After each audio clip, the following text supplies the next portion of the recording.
Good afternoon and welcome to the City of Toronto's COVID-19 media briefing for Monday, April the 26th, 2021. Joining us today is Toronto Mayor John Tory, Toronto's Medical Officer of Health, Dr. Eileen, and Toronto Fire Chief and the General Manager of the Office of Emergency Management, Matthew Pegg.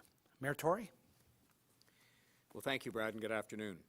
Our Team Toronto effort to roll out COVID-19 vaccines is continuing, and I want to thank everyone involved in this citywide effort to get people vaccinated. More than 1,072,976 doses of vaccine have now been administered within the City of Toronto.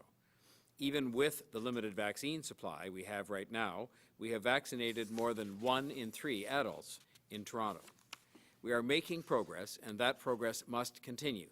So thank you to our hospital and healthcare partners, our pharmacies, our doctors, and all the community agencies working with us to get shots in arms across the city, and making sure through our Team Toronto sprint strategy that we're getting shots in arms in our hottest of hot spots. That's why we brought in the sprint strategy, to help get thousands more people vaccinated each week in the neighborhoods where we know COVID-19 is raging disproportionately at this time. Dr. Davila will detail today the real impact this strategy is having and the dramatic improvement in vaccine rates we are seeing in hotspots exactly as intended. The M3N hotspot, which, for example, includes the Black Creek neighborhood, improved the most out of all 13 Team Toronto hotspots, with vaccination coverage, at least 1 dose, improving from 8.3% as of the 1st of April to 35.8% as of April 22nd. That shows a plan that is working with much left to be done. This was across all age groups, but especially in the 16 to 24, 60 to 64, and 80 plus age groups. We heard encouraging news this morning at the city's command team meeting about the vaccine supply. Vaccine doses are on the way, and this will mean in coming weeks more appointments available in our city-run vaccine clinics and more doses going into the hotspot neighborhoods. But while that is indeed encouraging news, we know this week, as Chief Pegg will detail, we are in somewhat of a vaccine valley. In short, we have significant vaccination capacity which will not be able to be fully utilized because available supply does not allow for it. This makes it all the more important right now that we are putting the limited vaccine supply we do have from the other governments in areas where it is needed the most and where it is going to do the most good in terms of overall public health. In speaking to many people over the weekend and reading my email, there are a couple of questions asked most frequently which I will attempt to answer, as all of those people unanimously are seeking greater clarity. Why are there lineups and not appointments at mobile and pop-up vaccination clinics? And how can we move to have less confusing age limits in different vaccination settings? We are sending all the vaccine that we can to the hottest hotspots so that people 18 plus can get vaccinated through mobile and pop-up clinics in the areas hardest hit by COVID. These allocations are based on hard data and the best available evidence as to where limited vaccines can be used most effectively to stop the spread of this virus. Our public health officials are adamant that these mobile and pop-up hotspot clinics, despite their long lines, are the best way to get thousands of people vaccinated quickly right where they live, and to do it where the biggest public health benefits will be achieved in terms of stopping the spread. I know people are frustrated there isn't one provincial booking system to handle all the different places that are vaccinating people right now. As a city government, we are working to let people know as clearly as we can where you can get your shot. So let me go through it as clearly as I can. And we've set this out in very specific ways through social media. If you are 60 and older, you can book an appointment at our city-run clinics either by going to toronto.ca/COVID-19 or by calling 1-888-999-6488. Pregnant women, teachers in hotspots, and special education teachers can also book a spot in our clinics by calling the provincial call center. If you live in one of the 53 postal code hotspots in our city listed on toronto.ca/COVID-19 and you are 50 and older, you can also get your vaccine from a city-run clinic, or you can attend the mobile and pop-up clinics that are operating in your area. While efforts are ongoing in all hotspots, if you live in one of the 13 hotspot postal codes in our city that Public Health has named as the top priority, the hottest of the hotspots, we have mobile and pop-up clinics going into your community with extra vaccine doses from the city. These locations are usually communicated just to the local neighborhoods by community agencies, by hospital workers, and by healthcare partners so that the vaccines can go to the people who need them the most. If you're 40 and older, you can get your vaccine from more than 270 pharmacies in the City of Toronto alone. They are supplied with AstraZeneca vaccine from the province. Now, I know that can sound confusing to people, but that is the system the province has in place right now. For a variety of reasons, we are in discussions with the province about future age changes which help achieve public health goals, but which also reduce this confusion. This will also be easier to navigate when we have much more vaccine supply. There will be more clinics and more appointments, and we will be able to use all of the capacity that we've put in place in order to get shots into people's arms. We know that as the pandemic continues, more and more people are struggling with their mental health, and it is more important than ever to recognize the toll this has been taking on all of us. People sometimes who've never experienced any mental health issues in their lives before are experiencing those issues now after this long stretch of pandemic. I am pleased to announce today that the City will be allocating an additional $2 million to community groups and nonprofit organizations to assist them in addressing mental health issues with an emphasis on supporting individuals in the neighborhoods hardest hit by the COVID pandemic. This funding will be allocated through the TO Supports Investment Fund, which has in turn been supported by the Government of Ontario, and I thank the Government and Premier Ford for that support. The funds are being distributed right now to 7 of the community-based mental health organizations that are part of the mental health support strategy we launched last year, and the funds are also going to at least 18 additional partner agencies that specialize in addressing mental health concerns. The funding recipients will provide a range of mental health support services, including virtual, one-on-one, and group support counseling sessions, and increased crisis support via crisis lines.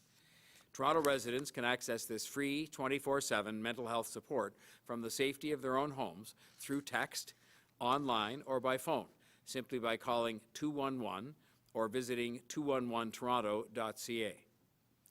We know this is a very tough time for so many people, so we're working with community agencies on the ground to provide mental health support to residents and to our frontline workers. I want to highlight the fact that specific mental health resources have also been mobilized for frontline workers as part of the city's mental health support strategy, and this help is also accessible by calling 211. Supporting our residents through this challenging time is not something that the city can do on its own. And so we do continue to partner with some great organizations and community-based agencies to ensure that residents have access to the social services they need. And those partnerships have been absolutely indispensable. Please remember, if you are feeling worried or stressed during this time, these are normal reactions to this unprecedented situation. As we've heard the Chief and others say, it's okay not to be okay. And there are supports available for you, and we urge you to take advantage of them if you feel the slightest need to do so. I'm also announcing today that our first weekend of active TO road closures in 2021 will be this coming weekend, May 1st and 2nd. The first weekend closures last year were in place for the May long weekend, making this year's start almost 3 weeks sooner. City staff will be closing Lakeshore East between Leslie Street and Woodbine Avenue, Bayview Avenue between Front Street East and Rosedale Valley Road, River Street between Bayview Avenue and Spruce Street. City staff continue to work on finding sensible and practical ways to include the much-loved Lakeshore West closure in this year's active TO program. Stay tuned. We are committed to giving people more places to get outside safely, to get fresh air and exercise, and active TO has proven to be a successful way to do that. I encourage people to get out and get active while following all the public health measures. Stick to just your household when you're out, and please keep your distance from others. This year, during active TO, we are also trying to draw attention to other places that are open for a bike ride or a walk or a run. And I want to highlight in particular High Park, for example, which is closed to vehicle traffic every weekend, including this upcoming weekend, so that people have more room to get active in other ways. Secondly, the Meadowway in Scarborough. Thirdly, the Humber Valley Trail in Etobicoke. And fourthly, the Finch Hydro Corridor in North York. And also, I should mention the many museums that have green spaces available throughout the city. We are also preparing, and I think this is a very exciting development as we try to take these things across the city and make them available for more people. We're preparing for an active TO installation on the Allen Road. To celebrate the 50th anniversary of the cancellation of the Spadina Expressway in 1971, we are planning to close the Allen Road on June the 6th. We are working to bring active TO to different parts of the city, and this will be a good trial of an expansion of the program beyond downtown and the waterfront.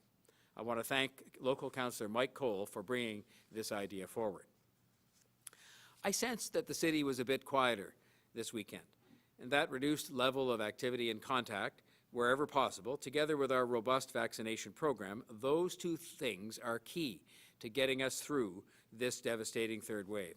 And I take some modest encouragement from the progress that we have made in both of these areas, and I thank not only people for what appears to be a greater level of cooperation in staying home and keeping their distance, but I also thank the many staff people that are involved from all of our partners and from the city itself in delivering the vaccine program, which is going well, with much more to be done. I would now ask Dr. Davila to offer her report for today. Thank you, Mayor Tory, and good afternoon.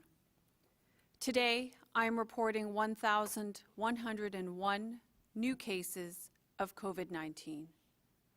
There are 1,085 people in hospital. 231 of them are in the ICU. Sadly, I am reporting 12 more deaths to COVID-19. We have now seen 3,023 lives lost to COVID-19 in Toronto, having crossed the 3,000 mark on Sunday. In the past 5 days, we have seen 6,090 new cases of COVID-19 and 418 people admitted to hospital.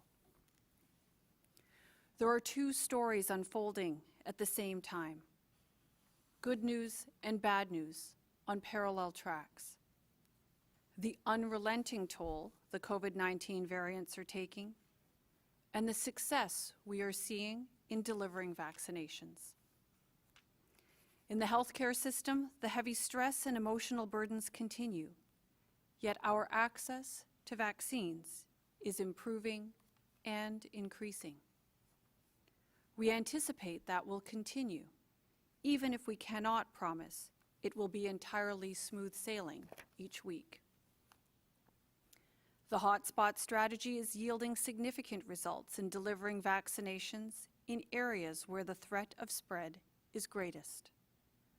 Vaccination coverage, meaning the proportion of people who've received a first dose, increased in all of the 13 hotspot postal codes, from an average of 10.8% coverage as of April 1st to 28.3% as of April 22nd. On Friday, the province's Science Advisory Table urged a focus on prioritizing vaccinations in places where rates of transmission are high. It estimated a focus on hotspot neighborhoods will reduce hospitalizations and deaths. This is the kind of outcome that benefits every person in Toronto because we are in this period of high infectiousness, high transmission, and consequently of high risk. In terms of case counts, we will eventually trend in the right direction. But we aren't trending there yet.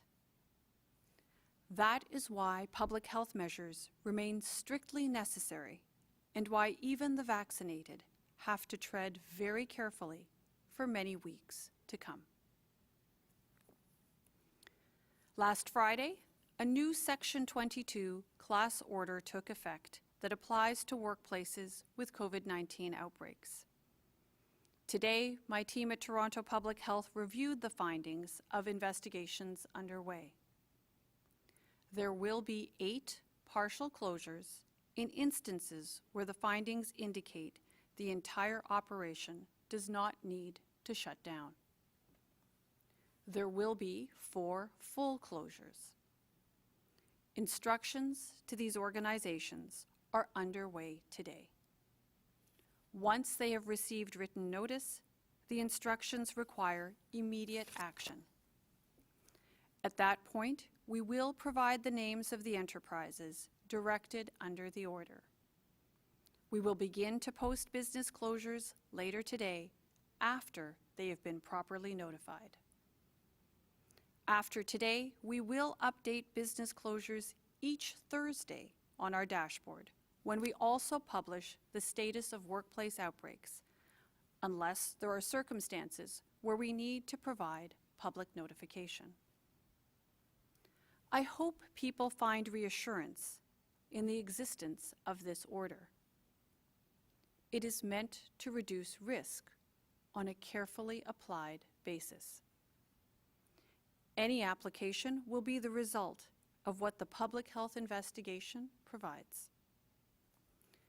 In that respect, there is a distinction between risks as it pertains to workplace closures versus public exposure that's worth clarifying. Remember last fall that we issued public advisories in cases where people needed to know they may have been exposed at a place of business. When there is a risk of public exposure, we will continue to make those announcements. We've been fortunate that the measures in place have prevented that need for some time now. It comes at a cost, but it produces a benefit by preventing exposures, outbreaks, illness, and virus spread.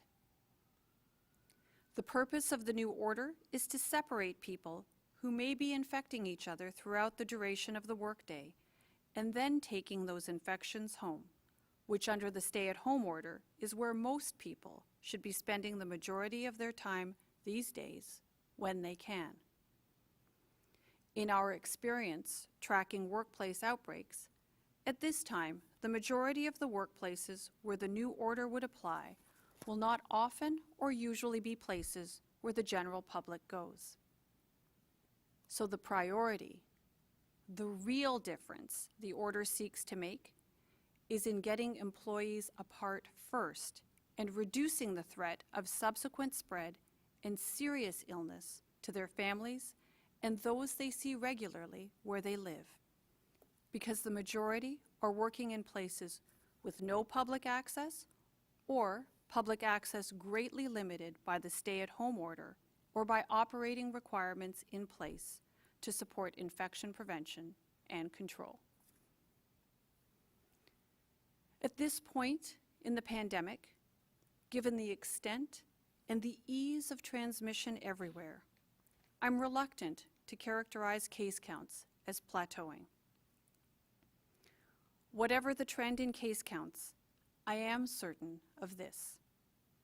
While 13 or 14 or 1,500 daily cases is certainly worse than 1,000, 1,000 cases a day is never going to be anything to feel good about, and certainly not something that we can accept. If we are to bring the third wave under control, or have a real hope of the kind of summer we all crave, there is a lot of work to be done. The Section 22 class order is one targeted tool of many. The vaccination campaign is another. The outcome will be the sum of the many parts that we draw on as we seek to blunt the impact of the variants and surging virus spread in Toronto. With hard work and patience, over time, we can all help to reduce the surge and restore true public health for everyone in Toronto. With that, I'll now turn it over to Chief Pegg to deliver his remarks. Thank you, Dr. Davila. Good afternoon. The City of Toronto operates a network of 9 vaccine clinics strategically located across the city. The 9 city-operated vaccine clinics include Metro Toronto Convention Centre, Toronto Congress Centre, Scarborough Town Centre, The Hangar, Cloverdale Mall, Malvern Community Recreation Centre, North Toronto Memorial Community Centre, Mitchell Field Community Centre, and Carmine Stefano Community Centre. These 9 city-operated vaccine clinics operate daily across Toronto, with people receiving vaccine from 11 a.m. through 8 p.m. 7 days per week. The 9 city-operated vaccine clinics operate on the basis of pre-scheduled appointments booked solely through the provincial booking system. These 9 city-operated vaccine clinics are augmented by a growing number of hospital and Ontario Health Team partner-operated clinics, including both mobile and pop-up clinic locations. While the city-operated vaccine clinics operate solely on the basis of pre-booked appointments and specifically assigned appointment times, pop-up clinics generally do not. For many of the communities that pop-up clinics aim to serve, our community partners and local host agencies explain that many clients are not able nor comfortable in accessing online or telephone-based booking systems. Accordingly, pop-up clinics tend to operate on an in-person, drop-in basis as opposed to pre-booking appointments. Further, our community partners explain that for many, seeing familiar and trusted faces either in line to receive vaccine or involved in clinic operations builds both trust and confidence. I would like to thank and acknowledge the many vaccination partners and local community host agencies who are working together to vaccinate thousands of people each day. I want to acknowledge that many residents are expressing their frustration with the lack of a single point of access for booking vaccine appointments across Toronto. I know that the present environment can be both confusing and hard to keep up with. Most recently, I spent a considerable amount of time this weekend doing my very best to respond to resident questions and concerns via both social media and through our media partners. I appreciate everyone's interest, engagement, and patience as we all work to respond to questions and inquiries in as timely and effective a manner as possible. We are working hard to coordinate and streamline all the available information on a daily basis and to keep this information up to date on the toronto.ca/COVID-19 website. While the booking system for each of the city-operated vaccine clinics is consolidated into one single point of access, many of our partner-operated clinics do not use the provincial booking system for their respective clinics. Likewise, pharmacies also do not use the provincial booking system for their appointments.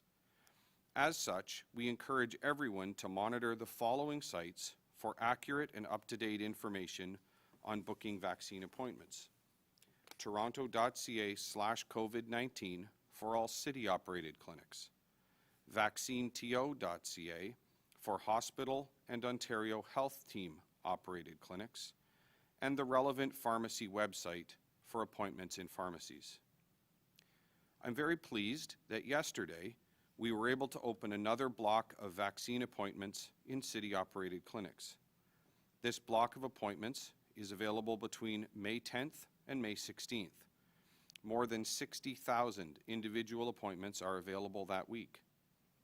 These appointments became available in the provincial booking system yesterday, and I'm pleased that 8,230 people successfully booked their vaccine appointment yesterday alone. As of 1 o'clock this afternoon, another 5,500 people have booked their appointment to be vaccinated against COVID-19. The eligibility for booking vaccine appointments is determined by the Province of Ontario. At present, the following groups of people are eligible to book their appointment for COVID-19 vaccine in a city-operated clinic: anyone who is 60 years of age or older, anyone who is 50 years of age or older who lives in one of the identified hotspot neighborhoods, anyone who is pregnant, any elementary or secondary education workers who work in a COVID-19 hotspot in Toronto, any elementary or secondary education workers who support students with special education needs, and any elementary or secondary education workers who live in a Toronto hotspot. Residents who are 60 years of age and older, along with residents who are 50 years of age and older and who live in one of the identified hotspot neighborhoods, are able to book their appointment via the provincial online booking system or by calling the provincial call center at 1-888-999-6488. Education workers and those who are pregnant are not yet able to use the online booking system. Rather, these folks should call the provincial call center in order to book their vaccine appointment in a city-operated clinic. The number of appointments that are made available in city-operated vaccine clinics corresponds directly with the number of doses of vaccine that are available to be administered. Last week, there were a total of 76,050 doses of vaccine allocated to Toronto by the province. 69% of those doses were administered in the city-operated vaccine clinics, with the remaining 31% being administered by our hospital and Ontario Health Team partners.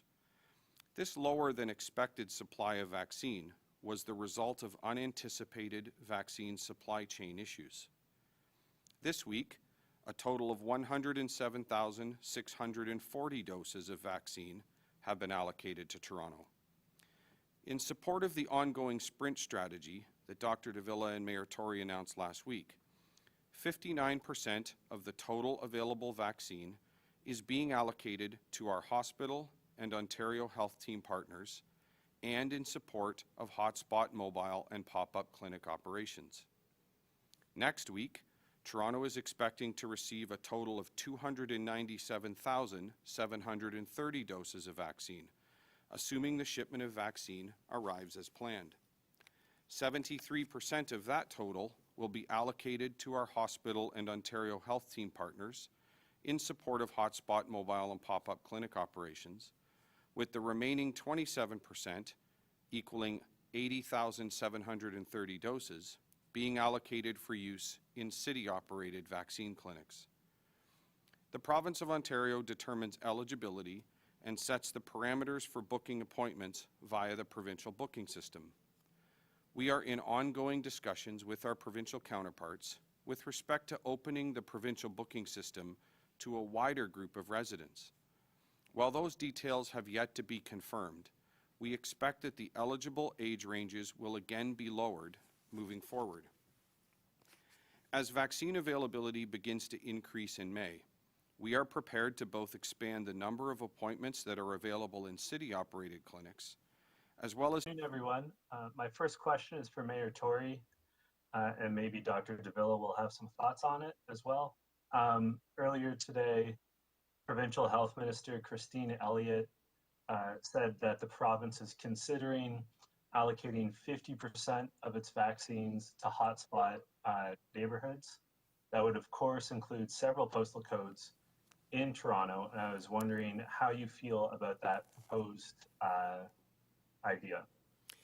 Well, when I met with the mayors from the entire region today, the Greater Toronto and Hamilton area, this was one of the things that we suggested, was that there should be further efforts made to allocate even more vaccine to the hottest of hotspots, and this would be consistent with that, so that if the minister does that, I think it will be a good thing in terms of the benefits that we can produce from that allocation, in terms of reducing the spread and addressing the problem where it's at its most acute, and it's consistent with science advice that we've all been receiving. So in that sense, I think it's something that's entirely defensible and the right thing to do. And my second question is just John, I for think Dr. Davila, hang on, Secretary John, Dr. Davila wants to add something. Sorry, John, you were on to the next question, but I just wanted to add to the mayor's comment that certainly following the evidence and the advice that's coming from the science is the right thing to do. I do think that we have seen the Science Advisory Table provide their assessment of the literature and the evidence that exists, showing that actually prioritizing those hotspot neighborhoods can be seen to have the greatest impact in terms of reducing hospitalizations and deaths, and that's certainly something I think we can all get behind. Thank you for sticking with me, Dr. Davila. My second question for you is, you mentioned that there's going to be a total of 12 closures announced later today of workplaces, 8 partial, 4 full.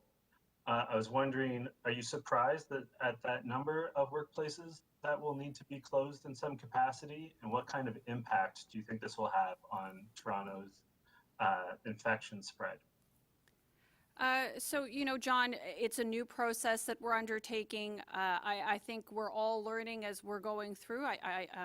Didn't really know what to expect out of the gate, but certainly are hoping that it's this kind of targeted measure in concert with others, people following the self-protective behaviors, people sticking by the stay-at-home order as much as possible, and of course for people to go and get vaccines as soon as their turn comes up.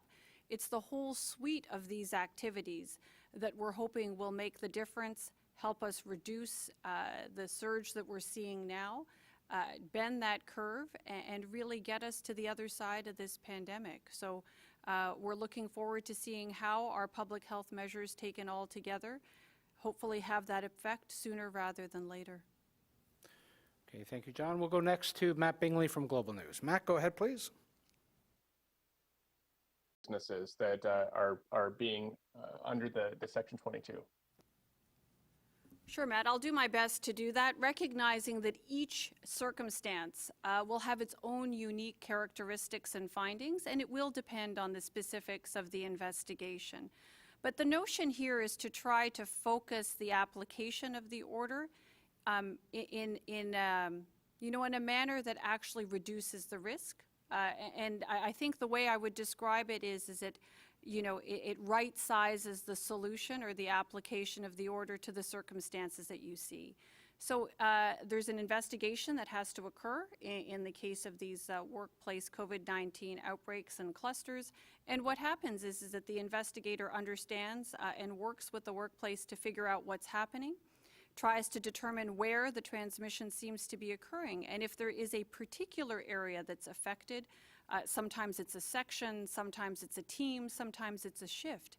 If the action that's required in order to reduce the public health risk and the risk of transmission, it can be that specific or that focused, then that's exactly what we're going to do. If, on the other hand, the nature of the investigation is such that there is evidence of a broader transmission risk happening, then that's the kind of thing that will lead to a full closure. Or if, in fact, the physical space or the layout of the workplace is such that the whole place is affected, then, of course, that would also require a full closure. The point here is to try to provide the most focused application of public health tools in order to address the